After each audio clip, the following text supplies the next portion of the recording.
Guys, di video ini Bapak akan coba bandingin kira-kira bagaimana kualitas antara SHF untuk Ultra Monster dan untuk SHM yang dari lini Godzilla. Ini keduanya kebetulan rilis di bulan yang hampir dekat dan di tahun yang sama, guys. Keduanya adalah monster-monster yang paling baru dari lininya masing-masing, guys.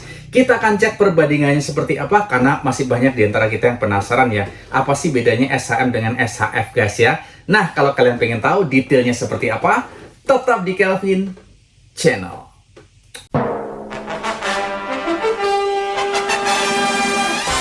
Nah, mungkin dari kalian ada yang masih bertanya-tanya, guys, apa bedanya SHM dan SHF?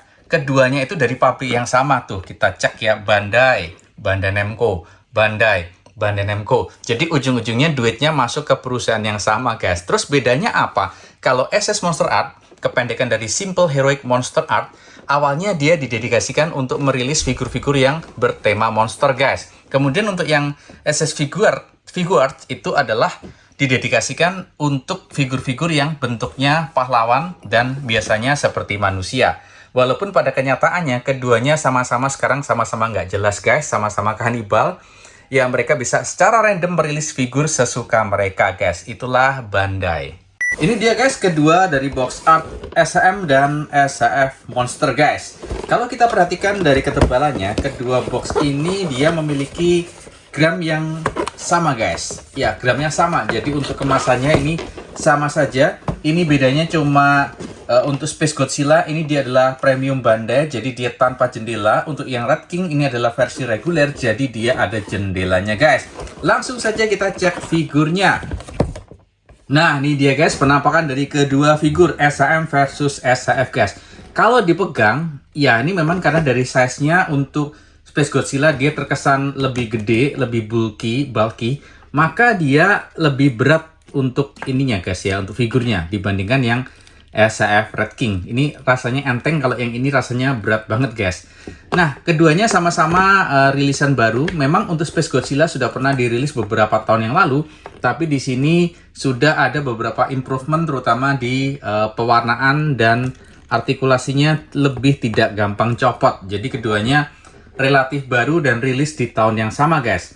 Oke, kalau dari paint jobnya, kalau kita perhatikan keduanya ini mungkin cukup seimbang, guys ya, karena memang dibuat di pabrik yang sama saja, guys. Jadi untuk pewarnaannya sama-sama oke. Hanya untuk Red King dia memang tidak ada glossy-nya. Untuk yang Space Godzilla dia ada beberapa lokasi seperti bagian dada, bagian jambul yang warnanya itu cenderung glossy, guys. Kalau kita perhatiin untuk detail coloringnya juga keduanya itu sama-sama bagus, guys. Warnanya ada gradasinya gitu ya.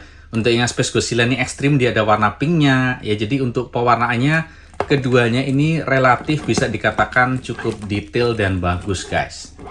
Oke, itu dia untuk penampakannya. Nah, jadi baik moldingnya pun keduanya ini sama-sama oke. Cuma kalau yang Godzilla dia lebih banyak teksturnya, guys. Dia teksturnya lebih banyak ya. Oke, teksturnya lebih banyak dan bahannya juga lebih tebal, makanya dia lebih berat, guys. Ini teksturnya lebih banyak. Nih, kalau kita perhatiin ya, coba kita cek di pahanya. Tuh, kalian bisa denger ya. Jadi teksturnya, detailnya itu bagus banget.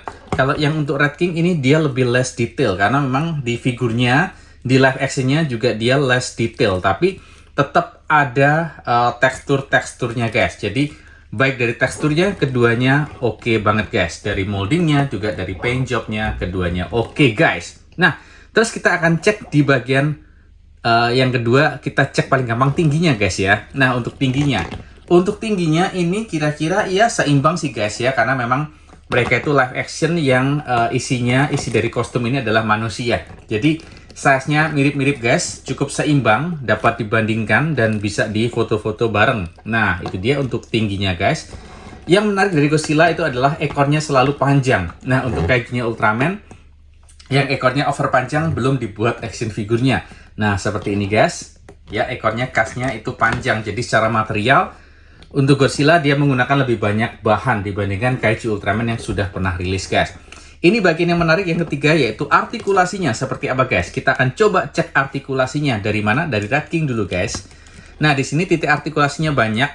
Ya, di leher aja ada 1, 2, 3 artikulasi. Bahkan ini mulutnya bisa sampai menceng kayak gini, guys. Ya, dia bukanya juga cukup lebar. Lehernya dia cukup banyak artikulasi, jadi cukup luas untuk digerak-gerakin guys. Nah, itu dia untuk yang si Red King SHF. Untuk yang Mecha, untuk yang Space Godzilla, dia artikulasinya cuma dua saja guys, karena memang dia lebih pendek lehernya. Dan ini kesannya dia lebih kaku, agak sulit untuk digerak-gerakin guys. Nggak se-fleksibel punyanya Red King, untuk gerakannya lebih enak guys. Ini gerakannya kaku, berat. Terus untuk mulutnya bisa dibuka sama, ya sama. Detailnya kita cek. Baik keduanya ini detailnya cukup bagus guys ya. Untuk lidahnya itu juga teksturnya ada, gigi-giginya juga diwarnai dengan cukup rapi guys. Keduanya oke. Hanya Red King dia bukanya bisa lebih ekstrim. Nah, itu dia. Kemudian untuk artikulasinya, kalau kita gerak-gerakin tangan, cukup locar guys. Cukup lancar maksudnya. Ya, kalau Space Godzilla dia kaku guys ya, karena memang ada pundaknya ini. Tapi sebenarnya artikulasinya juga cukup lancar untuk lengannya. Nah, itu dia guys. Untuk perutnya dia kaku karena cuma ada satu artikulasi di sini seperti molding yang lawas. Kalau Red King dia ada 1-2 segmen untuk artikulasi perut. Jadi gerakannya lebih fleksibel guys untuk yang Red King. Oke, terus kemudian untuk pahanya, kita kalau coba goyang-goyangin sensasinya kayak apa guys. Enak juga, dia cukup lancar guys. Ya rada loose tapi nggak loose gitu ya. Intinya dia lancar digerakin.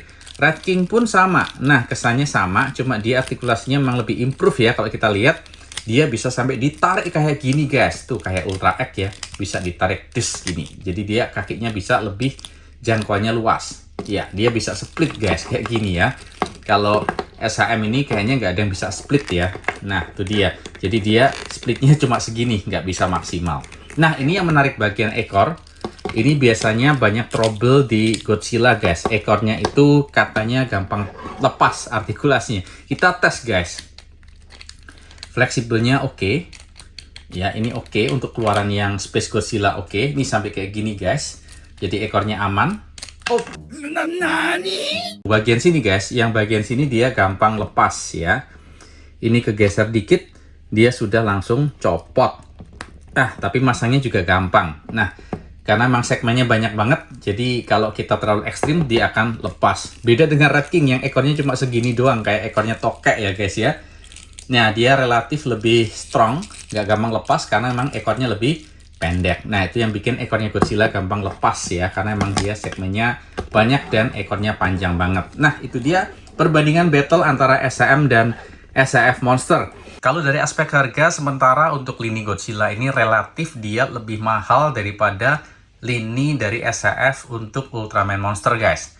Ya, tapi ke depan kita nggak tahu lagi guys ya. Karena memang kalau untuk kita lihat sementara, mungkin yang bikin mahal itu karena materialnya lebih banyak, dan yang kedua karena lisensinya lebih mahal daripada lisensinya Suburaya. By the way, lama-lama untuk SHF Monster dari Ultraman itu juga kesannya kok pelan-pelan pasti itu makin mahal banget guys. Nah, kalau menurut Bapak kesimpulannya sih keduanya ini masing-masing punya plus minus guys ya. Jadi secara molding, coloring itu oke.